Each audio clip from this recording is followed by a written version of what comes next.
All right. Good morning, everyone. Welcome to Creative Mornings. This is going to be our fourth uh, virtual Creative Mornings event, so I hope everybody has their coffee ready to go. I'm Stephen Wilhelm. I'm the host for the Calgary chapter. So we had about 40 people sign up. Most of us have made it online here. There was an issue with a link, but I think we're all good. And we also have a few international guests and also a handful of people here today who have never registered or been to a Creative Morning event. So before we get started, I'd just like to spend a couple minutes and let you know what we're all about. All right. So Creative Mornings is a monthly breakfast lecture series for the creative community. Creative Mornings is currently in over 215 chapters, 67 countries, and 20,000 people like yourselves attend Creative Morning Talks every month. And our events are and always will be free. The Creative Mornings Manifesto really sets the tone for our events and shines a light on our values here at Creative Mornings. And we have just slightly altered it for our new virtual world that we're living in. Everyone is creative. A creative life requires bravery and action, honesty and hard work. We are here to support you, celebrate with you, and encourage you to make the things you love. We believe in the power of community. We believe in giving a damn. We believe in face-to-face connections, in learning from others, in jazz hands and waving from 6 feet away. We bring together people who are driven by passion and purpose, confident that they will inspire one another and inspire change in neighborhoods and cities around the world. Everyone is welcome. So that's Creative Mornings. We're excited to have you all on the call today. And just to make sure everyone can engage and connect as much as possible, we are going to go over some Zoom details before we dive into our event. And I'll just, okay, so we do have lots of wonderful faces on our call today. So the first thing I'd like to ask is if I'd like to invite you to turn on your cameras if you like, and share your wonderful faces with the community. As well, don't be shy. Feel free to give snaps emojis or jazz hands emojis through the call. There's the keyboard shortcut here. You can also send some love in the chat box throughout the call, which is located in the bottom of your window there. And we do have some volunteers monitoring the chat box just in case you have some questions or need some help. As well, you can change your screen view. So you'll notice in the top right-hand corner of your screen, it's either going to say gallery view or speaker view. And you can toggle that back and forth throughout the event to see everybody on the call or only the host or the speaker at the time. And you can also do this while somebody's sharing a screen. Okay, so now that that's out of the way, as well, throughout the duration of our talk, just double check, make sure you are on mute. That just helps control the audio for us. Okay, so now that that's out of the way, I'm just going to take a couple minutes and thank all the great people and companies that help make this all happen. So first off, our global sponsors. Thank you to MailChimp, Creative Mornings' official global partner for marketing. MailChimp recently acquired Courier Media. It's a bi-monthly magazine that delivers real stories, insights, and more to help you work better, live smarter, and be happier. MailChimp and Courier have teamed up to offer the Creative Mornings community a gift in honor of presenting this month's theme, Underdog. Courier has made an exclusive digital mini edition of their annual issue, Business of Design, just for the Creative Mornings community. It's free. It's full of insights, tips, and case studies of creatives and designers who are building successful businesses. You can download Courier by visiting couriermedia.co/creative mornings. And what I'm going to do right now is I'm just going to copy that text, and I'm going to paste that into the chat box right now for your reference. There, should have that. Great.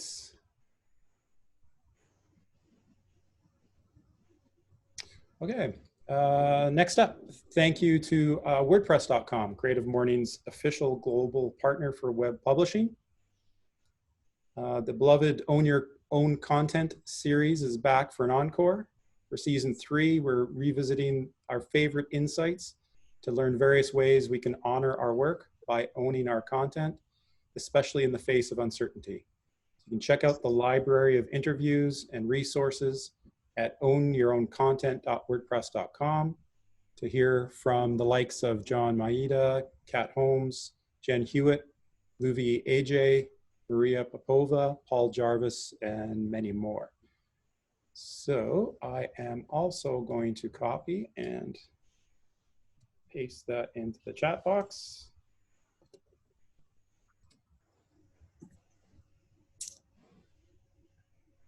Okay.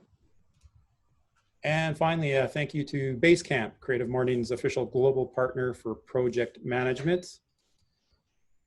Hey is a new email service made by the folks at Basecamp. It's designed around their belief that your inbox can be delightful and is a completely new way of approaching mail. You can take it for a spin for a 14-day free trial at hey.com. So, as well, I will put that into the chat box if you want to reference that later. Okay.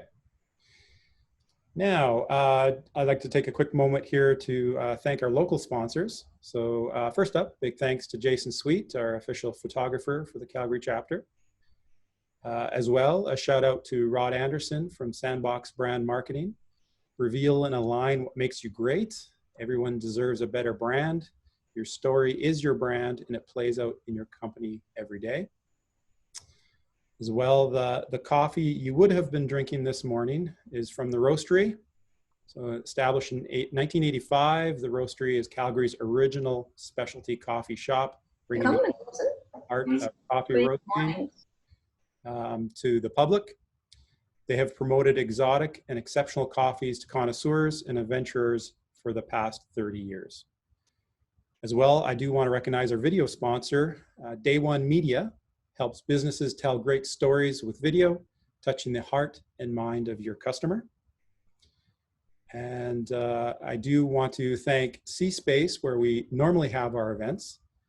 If you're from Calgary and this is your first Creative Morning event and haven't been to C-Space, make sure you come back once things are opened up. It's a beautiful arts community in this city.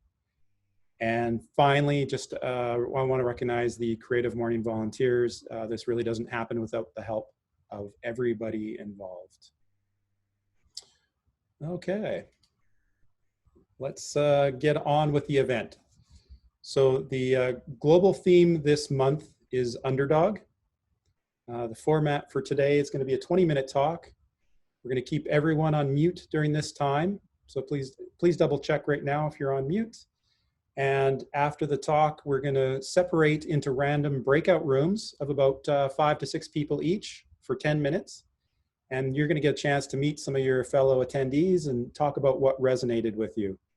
Make sure you introduce yourself. Don't forget to unmute yourself at that time. Turn on your camera. And if you have any issues, you can always leave the breakout rooms anytime and head back to the main room by clicking the Leave Room button. And so after 10 minutes, we'll all come back and we'll do a final Q&A for about another 10 minutes. All right. Our guest this morning is Gil Ngai. Gil is a digital storyteller who helps businesses tell great brand stories through films and virtual events. His business, Day One Media, has worked with national brands down to local businesses. Making connections between people as well as between businesses and their followers is what drives Gil's work. He's also been an avid sponsor of Creative Mornings. And Gil, you can correct me if I'm wrong, but I believe you've been coming to Creative Mornings pretty much since our very first event 4 years ago. So please help me welcome Gil, and I'm going to turn the presentation over to him right now. Hey, it's great to get together. Stampede Week, I put on my cowboy shirt here. I'm not sure I really make that good of a cowboy, so but it's a sunny day. It's great to be together. You know, I really miss actually getting together. It's one of the things that kind of set my groove once a month to get together and see many of you. And I really miss that. I miss the roastery coffee. I miss familiar faces and just having in-person gatherings. So what a tough time it's been. What a strange time. I hope you're all doing okay. And, you know, we need these gatherings. And it just, you know, thanks again to Steve and the core Creative Mornings team.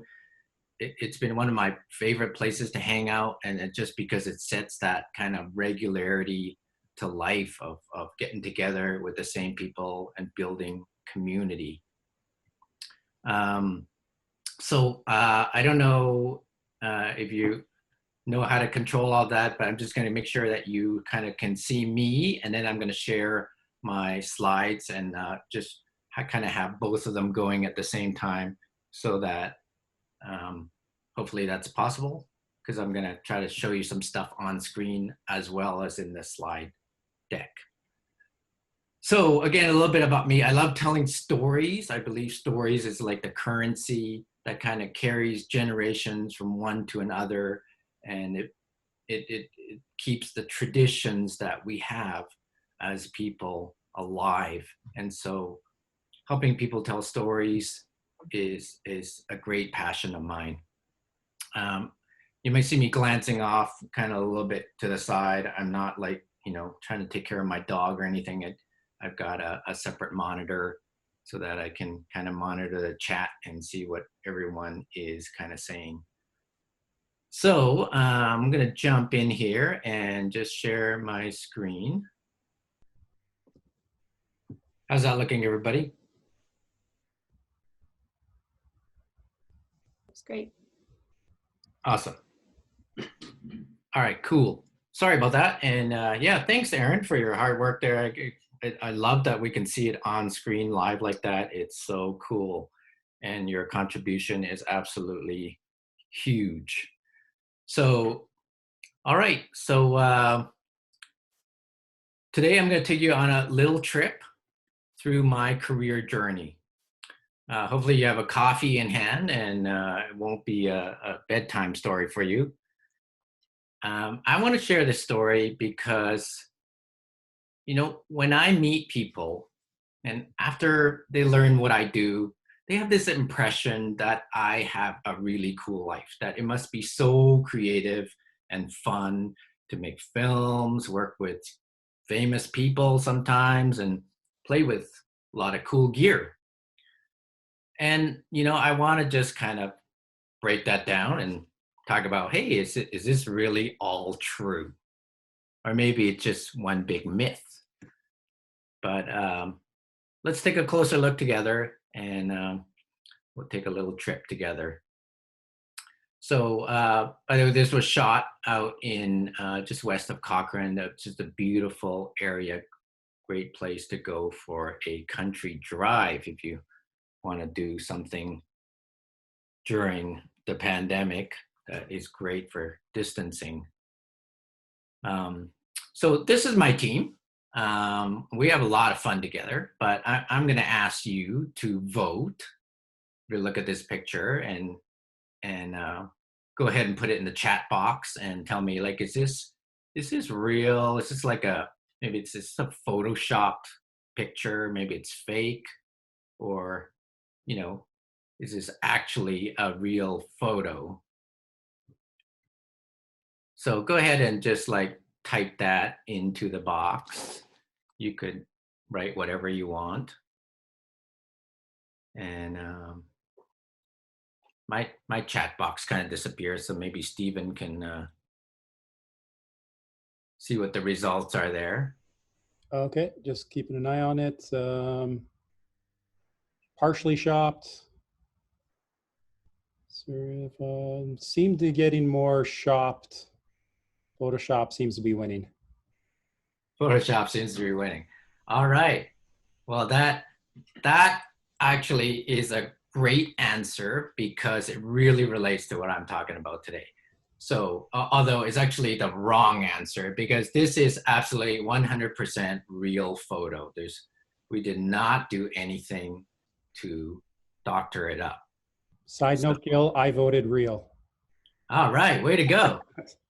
So, the guy on the right, Matt, one of my team members, he looks like he's jumping, but he's actually just like hanging onto a tree on the side of the picture. And everybody is, in fact, just standing there. There's no Photoshop at all on this photo.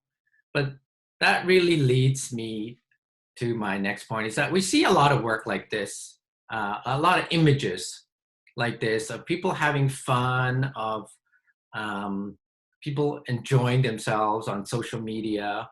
We see posts from companies that want to tell you how great their culture is, their team is, having a great time together. And if all their posts look like this much fun all the time, well, they're probably lying to you.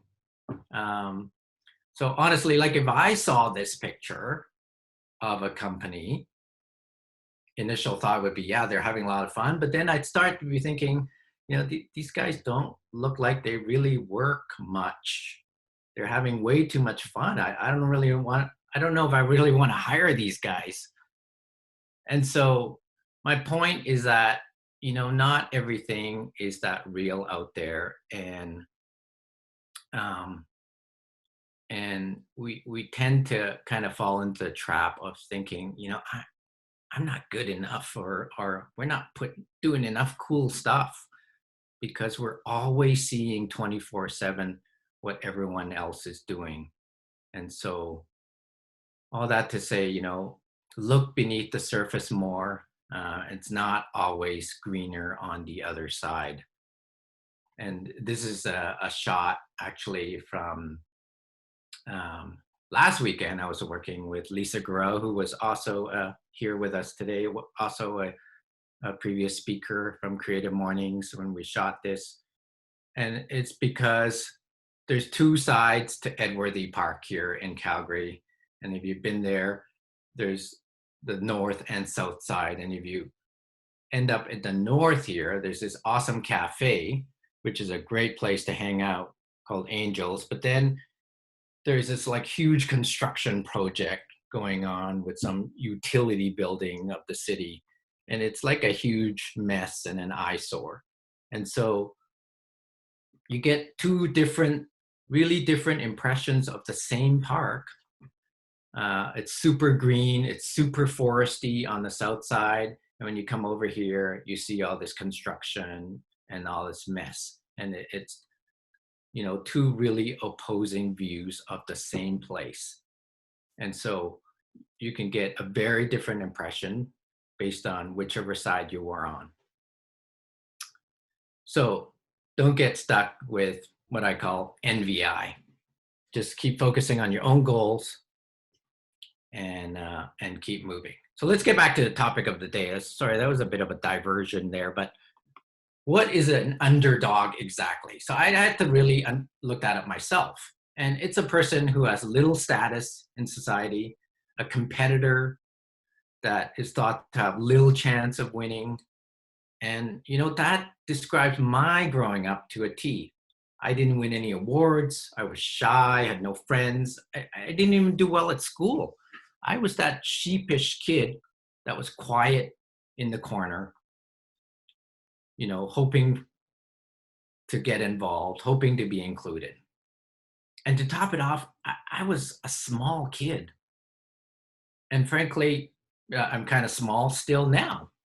And somehow just being small made some people think that I was weak and not of much use. So I had to deal with that. I had to deal with being bullied, and there was lots of racism back then. Um, and you'd argue that there might be a lot of that going on still now. And that was a rough start, really, for anyone in those kind of circumstances. But luckily, the story doesn't end there. And I'm going to tell you about my first job. And it was at the Bay. That's right, the Hudson's Bay Company, Canada's oldest retailer. And in fact, a company perhaps soon to be almost extinct because they're struggling. And this was probably what I considered my first achievement in life. In high school, I got a job at the Bay department store in the camera department, which was a huge achievement for me. And so while I was working there, I naturally got interested in photography, and I decided to buy my first camera with my staff discount. And I got that camera right here still. And so here it is. This is, hopefully you could see it, it's an old-fashioned film camera. And so some of you young ones, but maybe you haven't never even seen a film camera. It's all made out of metal, which is amazing. Like, you don't see that anymore these days. It actually opens up and uses film. And I love this camera, and I used it for a long time, and it's kind of what brought me here today. But the story behind this camera was that I was going to buy this camera at the end of one of my shifts. And so it was very busy at the store, and I decided to look at this camera when the store was closed and I would have time to actually check it out and make my decision. And so while I was looking at the camera, getting ready to buy it, I noticed one of these loss prevention guys in the store. And he was like hiding behind poles and stuff, like spying on me. I thought, well, this is kind of weird. And, I was kind of a playful guy, and I just thought it would be fun to kind of lead him on a little bit.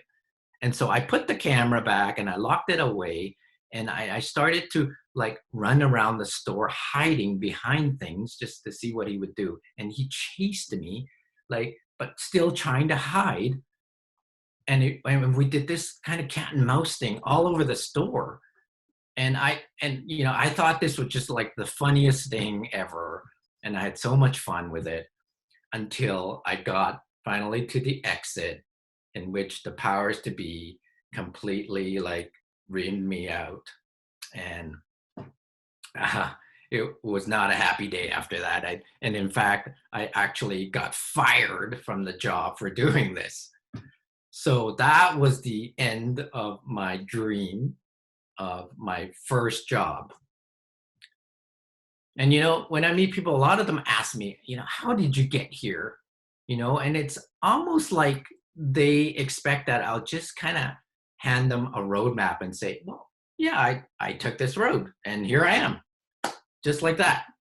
But really, this is the reality.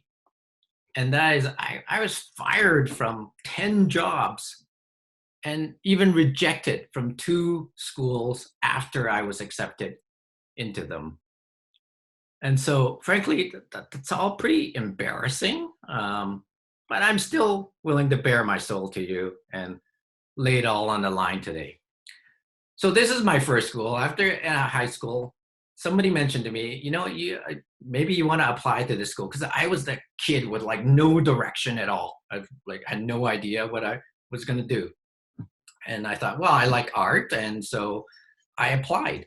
And I was actually accepted into Emily Carr in Vancouver. And I picked up my life and moved to this big city of Vancouver. I had no idea what I was expecting, what was going to happen. And after I got there, I realized this was actually a very competitive school. Like, it was kind of a prestigious place. So I'm not blowing my own horn because I was a clueless actually. And it was so competitive that you had to reapply every year to stay in this school.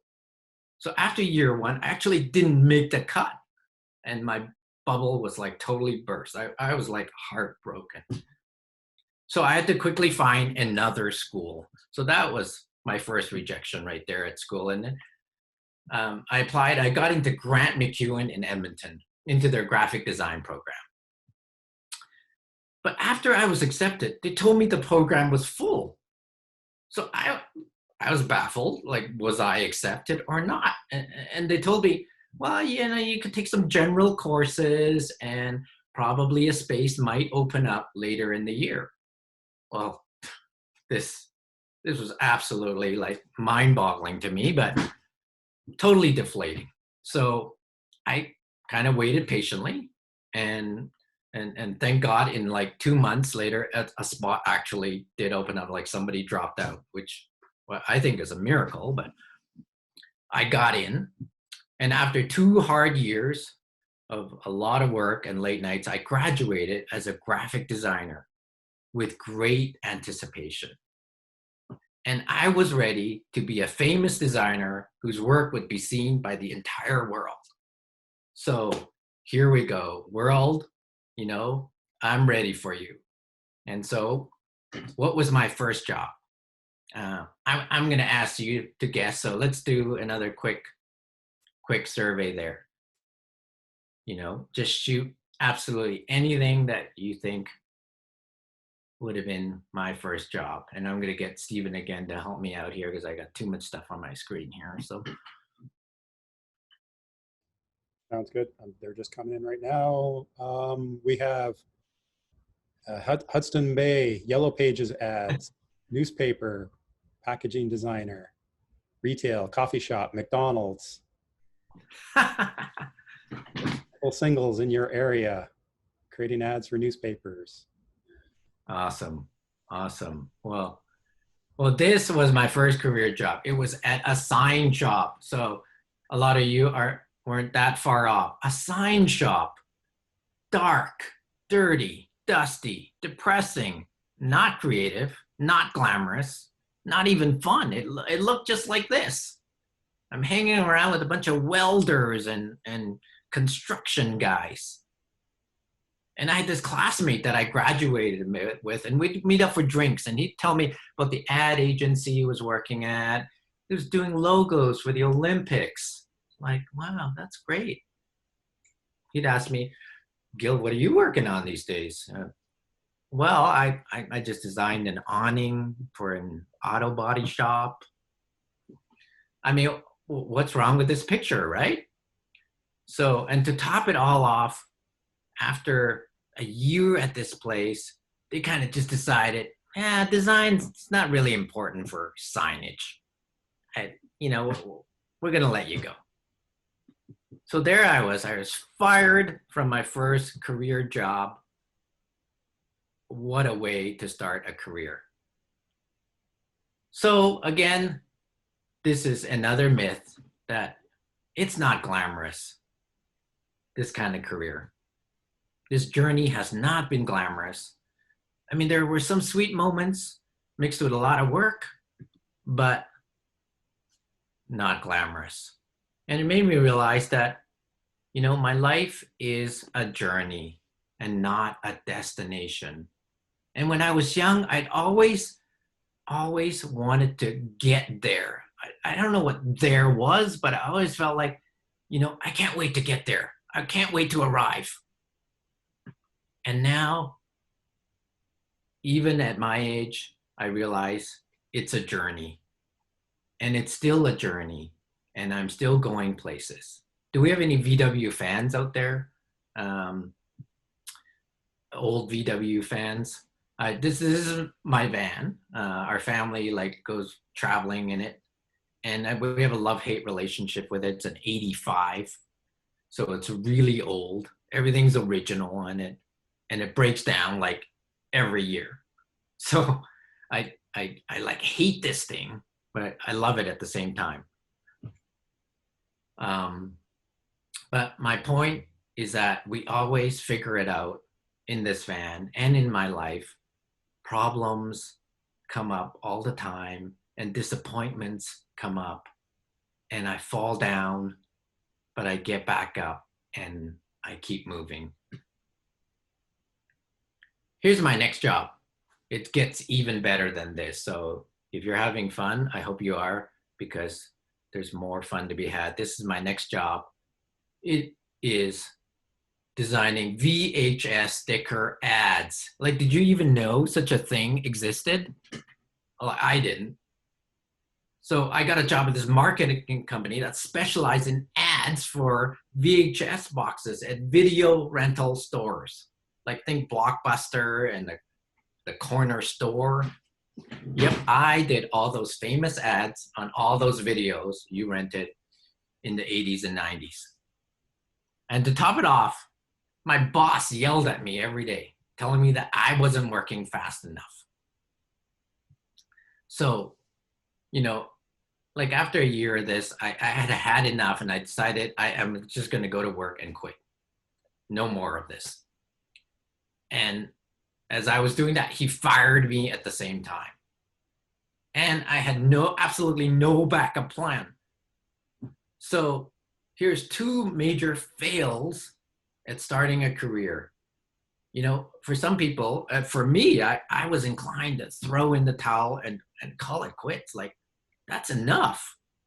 Like, this is terrible. This is going nowhere.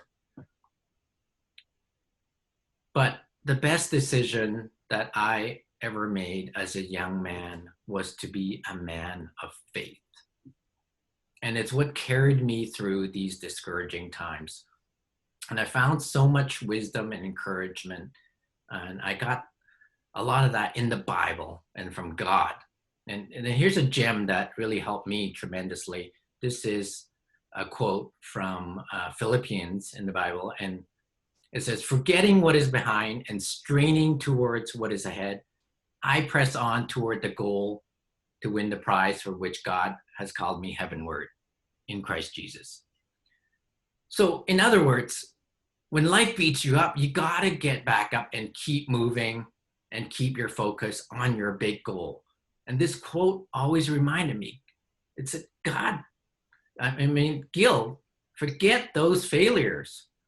Leave them behind. Stop thinking about all of that and milling it over and keep moving towards where God was leading me. Stop dwelling on those losses and replaying failures. Let the past go. But I know that that's easier said than done. And I know for some of you, you've suffered deeply, like way more than what I'm talking about here, like losing jobs. Like, you've been wounded deeply. And that's when you have to take the time to reach out, get help, and find healing. And I remember Connie Jacob, who was speaking at Creative Mornings a while ago, and she really encouraged us to just take the time to take care of yourself, take care of your health, both mental and physical, and get healed if you're in that situation. And that's what I had to do, was just not ignore the pain, but to process it through and be healed so I can move forward. So now what happens after all of this? After all these fails, I decided that it was time to follow my heart. I needed to follow my heart. This is a shot here that I did with Wakefield Brewster, who also spoke at Creative Mornings. He's a spoken word artist, tremendously talented. And we did sort of this creative scene of him walking into the light. And if you follow your heart, you are going to find the light. You're not looking back, you're looking forward. Keep looking forward. Here's another quote that's from Luke in the Bible. It says, "For where your treasure is, there your heart is also." And so I needed to know, what was my treasure that my heart was going to follow. What do I really value? Did I just want to make lots of money, drive fast cars, be famous for my work? But, you know, after really taking the time and working that through, I realized I wanted to use my skills, my talents to help people do good in the world. I didn't know what that would look like exactly, but I knew what I wanted to do. And I decided I needed to start my own business. And so I started a business being a freelance graphic designer. And this is what it looked like. Yeah, you know, this is pretty realistic. You know, I couldn't get a photo of myself back then, but I was only 22 actually. And I was a freelance graphic designer in Edmonton. I bought a Mac LC2 computer. Anybody like remember those computers back then, all beige, and a laser printer. And I set up shop in my bedroom of a shared frat house I was living in. And I thought, you know, I can't run a business in a bedroom. So I decided I'd get rid of my bed so that clients could come over and it would look sort of like an office. So there's no bed. And I bought a foamy, like from a garage sale. And I would like sleep on the floor on the foamy and watch Photoshop 2 render like a photo overnight. That this was the era of how long it took to render a photo 1 pixel at a time. It was painful. And I'd get up in the morning and the photo would be rendered and I'd take that foamy, I'd shove it in the closet, close the door, and my office was ready to go. And I was determined to succeed, or at least to eat. I mean, I was hungry and stupid, and I didn't know the difference between the two, but I just wanted to make it. And so freelancing, again, was not glamorous whatsoever. And so, you know, there's lots of freelancers here. So, yeah, you know what I'm talking about, those late nights. But I worked hard and I pounded on a lot of doors. And this came about. I pounded on so many doors that finally one of the agencies in town gave me this big gig. And it was to create all the promotional content for Bobby McFerrin's concert in town. And if you don't know Bobby McFerrin, look him up. He's like super talented guy. And I thought I had won the jackpot. I mean, this was a world famous musician. And I did that project brilliantly. I did all kinds of collateral and posters and everything for the show. And everyone was thrilled. And I thought I had arrived. Because all the celebrities are going to line up at my door at my frat house and come up to my bedroom and give me work. So I was getting ready for the parade to show up. And that didn't happen at all. Like, in fact, nothing really changed. And I continued to just work on a lot of tiny projects. So I learned a lot in those years, but I learned mostly about how much I didn't know.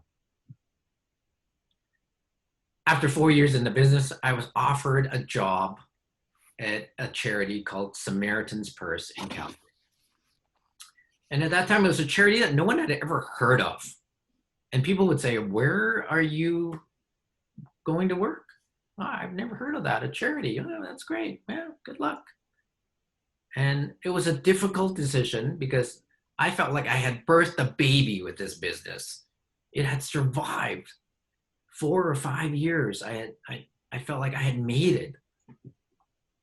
And I wasn't even just eating Mr. Noodles. But I took a chance.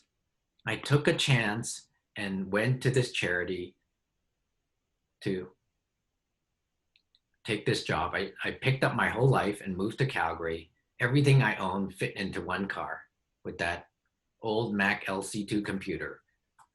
And I learned you can't judge a book by its cover because opportunities come in all shapes and sizes. And this little charity that no one had ever heard of actually sent hundreds of thousands of shoebox gifts. You may have heard of this. Operation Christmas Child happens every year. It sends these gifts to poor children around the world. And I was the one who designed that box that you see there. They're still using it, and everything that promoted this program. And it was huge. It had this massive impact around the world. And it helped so many poor children and families. And it changed my life. So always look below the surface. Dig a little deeper. Well, all the good things would come to an end. And I was laid off from this job during the recession when they had to make budget cuts. Then I saw a post at Avenue magazine. Yes, Avenue magazine, the iconic brand that everybody knows. I became the senior designer at Avenue magazine.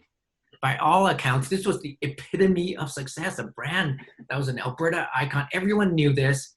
Everyone would see my work. It was finally a dream come true. And I couldn't have been more wrong. I was a newlywed at the time. My daughter was just born.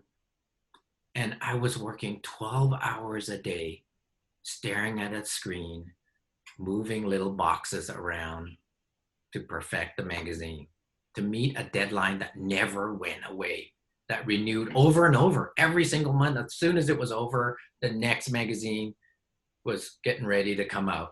And again, it never ended. And it was like being on a hamster wheel. I loved the magazine, but for me, it wasn't right for me. I'd come home exhausted with nothing left for my family, and it was just destroying my personal life.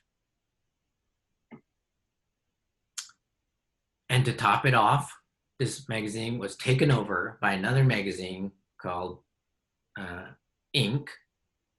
And they laid off a ton of staff, of which I was one of them. So again, I was back. I felt like I was back to zero again. And I realized the road to success is absolutely full of failure. And it's not if I'm going to fail, but when. And when what happens, how can I recover quickly? How can I keep moving? And in fact, how can I fail faster? If I can get through those fails and fail faster, I can get back up and keep moving. So after leaving Avenue, does anyone know what this building is? Anybody have seen it at all? A Calgary building, very unique. And it's not warped because of the photo. This building is in fact warped like this. Very, very crazy architecture. This is the building of iStock. So I'm assuming most of you know iStock. You probably used one of their files or seen one for sure. iStock is the biggest stock media agency in the world. I literally crossed over the railroad tracks from Avenue and walked into iStock and applied for a job. And I got a job there. And again, I thought nothing could be better. My life has finally arrived. iStock was like a household name in the media world. I couldn't imagine anything better. But again, I was dead wrong. I spent 8 hours a day staring at hundreds of files of other people's work every single day. And for me, there was no creativity whatsoever. I was losing my spirit at this job, and I was having trouble sleeping at night. It wasn't the right job for me, but I didn't have the courage to leave. And 4 years later, Getty Images took over this company and they did a mass layoff.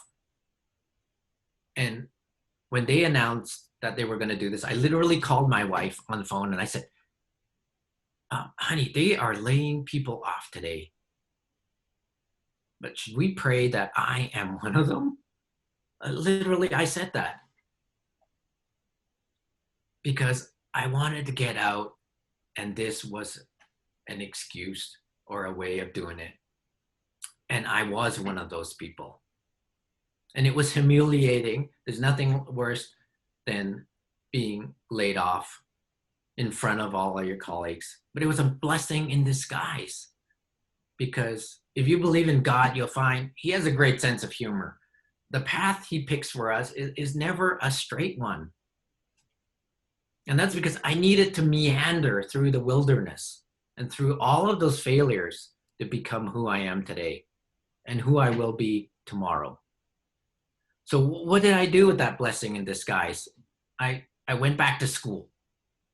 I'm kind of a slow learner, but I finally realized that I needed to stop chasing after money and titles and brand names. I was made to help people and help people do good. But here was the problem here. I was going to school at 44, which I don't know how many of you have gone back to school later in life, but that is really hard. Like, the brain does not work like it does when you're 20. Just things are not firing. And so it was a huge struggle, but I studied so hard for a year, learning how to start a business properly. And so I realized that in life, if you want to reach your goal, you've got to do what it takes and not be afraid of that. It's full of hard work, but be willing to do what it takes. Don't be scared of it. Don't be scared to do whatever you have to do to follow your dream. And find people who will walk with you and encourage you. Build a community. And that's what Creative Mornings has been great for me, just connecting with people that are on the same plane, who get me, who are on the same road together. And those people will help you when you fail, and you will fail, and that's okay. It's all part of the journey. Here's a shot of me when I started the business. I like this picture because it represents my journey really well.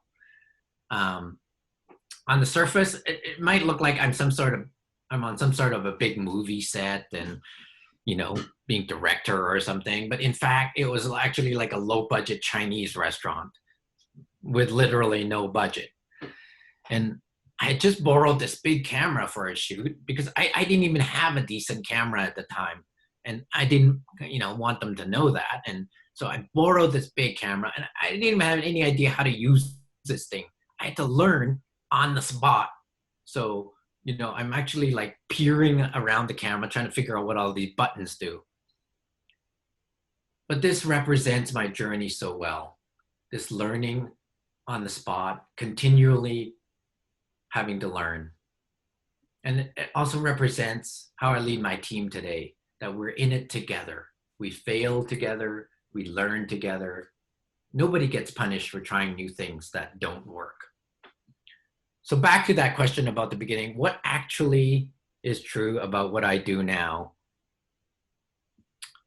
Well, I do indeed use cool gadgets, which are fun. I help people tell great stories, but I've learned to keep moving. I try to fail faster so I can recover. I keep learning every step of the way. And even though that hurts my brain, I do it because I know that won't ever change. And I follow my heart to keep doing good in the world. I'm Gil Ngai. You can find me at dayonemedia.ca. Thanks for being here with me today. Well, thank you, Gil. That was excellent. I wish you could hear the applause right now. That's awesome. All right. I have a question. Go ahead. Gil, I was talking with you once about, I think universally people enjoy working strategically with clients as opposed to tactically. And you made a comment about something about you have to sometimes earn those relationships of trust to do strategic work by actually doing a good job on tactics. I don't know if you do you have any thoughts about that? Like what has worked best for you to nurture relationships of trust so that you can do strategic work as opposed to, you know, an order taker? Yeah, absolutely. Great question. It's really all about relationships. So, you know, like nobody really cares about what you can do until uh, they know that you actually care about them. So, you know, most of us actually spend a lot of time kind of when we market talking about what we can do, how good we are, what our teams look like, what our processes look like. And what I found is that, yeah, that probably matters. It does matter to have some of that, but that's not the first thing. The first thing is that relationship. It's that connection between you and somebody else. So business is between people, and real relationships. And the relationships that go the furthest for me, the clients that keep coming back, are the ones that I have a real relationship with. And so don't bring business to the first thing that you do. Build the relationship, connect, talk about personal things, be authentic, talk about your failures, even, because it puts you in a place that allows people to relate. And the vulnerability really connects people. Absolutely. Absolutely. That was great. Anybody else wants to jump in?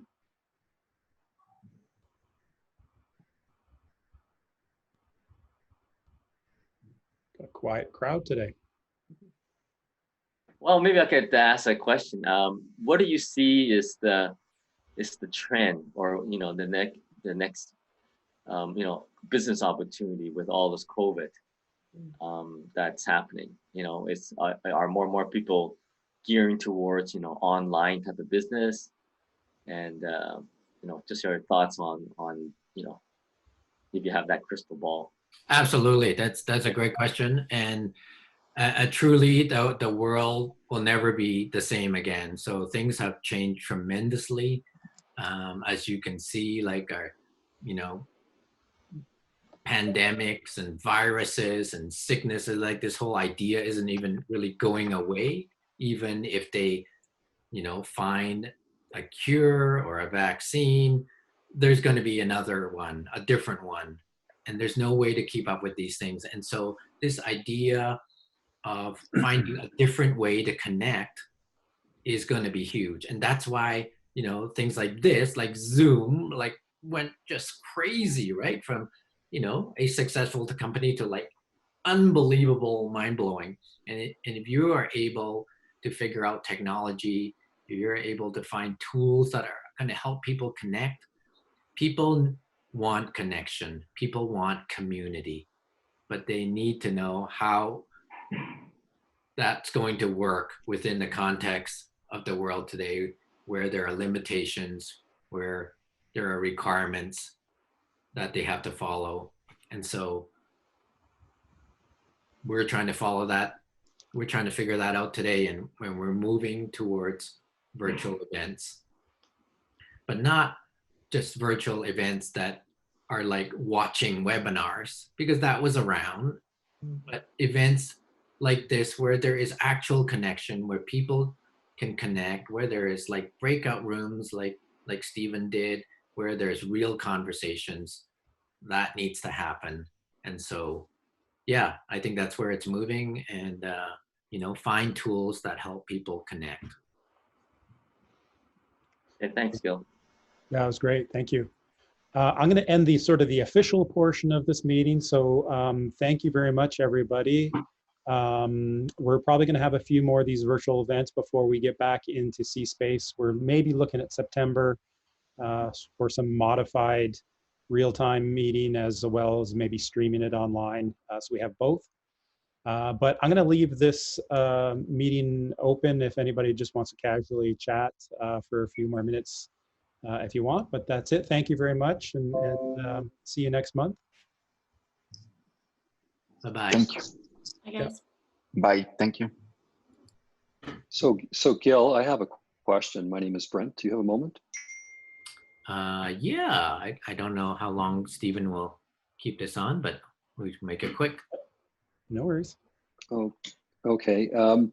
You were talking about tools to promote connection a moment ago, and so I'm going to just throw out some numbers here. If 80% of human communication is verbal and body positioning, as well as that sense of that gut feel, what tools or ideas or strategies have you come across that help take us more in the direction of that ability to communicate and connect in this virtual world?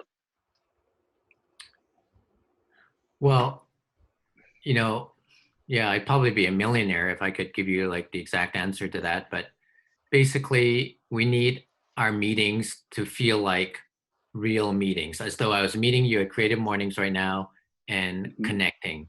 But at the same time, it has to be virtual in some ways. And so, you know, what we're doing right here now is not bad.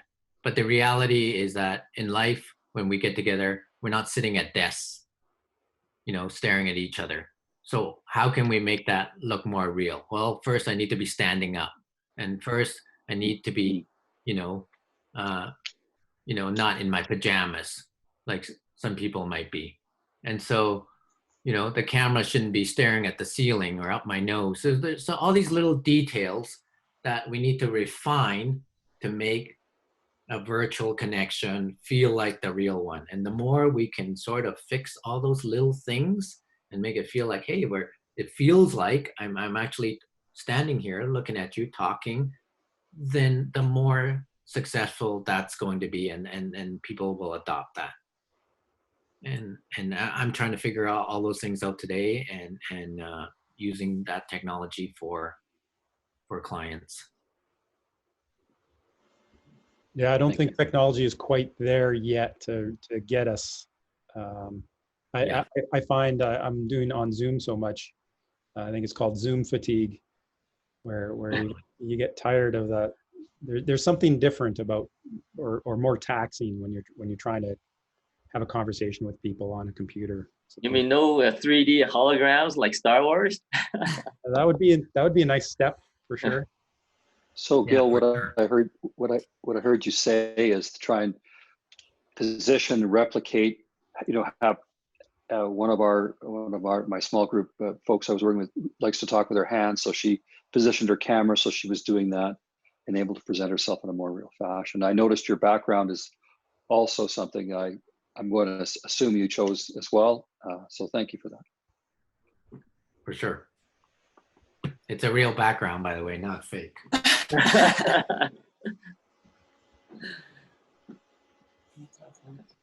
Cool. Anybody else?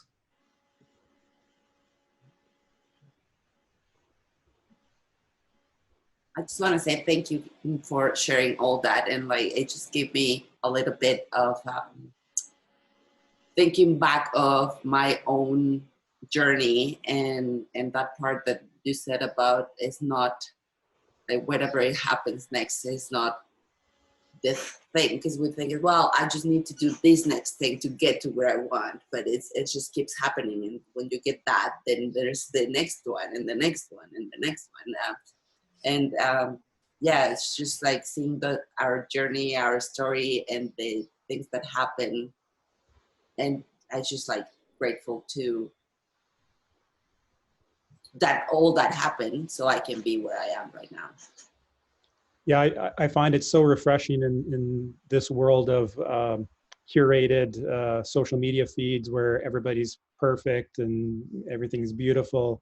It's refreshing to kind of listen to a story of things that don't work out as planned, and struggles and that we all deal with, and we may think we're dealing with alone, but I think everybody's going through their version of it. So it's really nice to hear that and connect with that. So thanks again. Okay, well, unless anybody has a burning question, I think I may close this down. So speak up now. Last chance. Last chance. Yeah, till next month.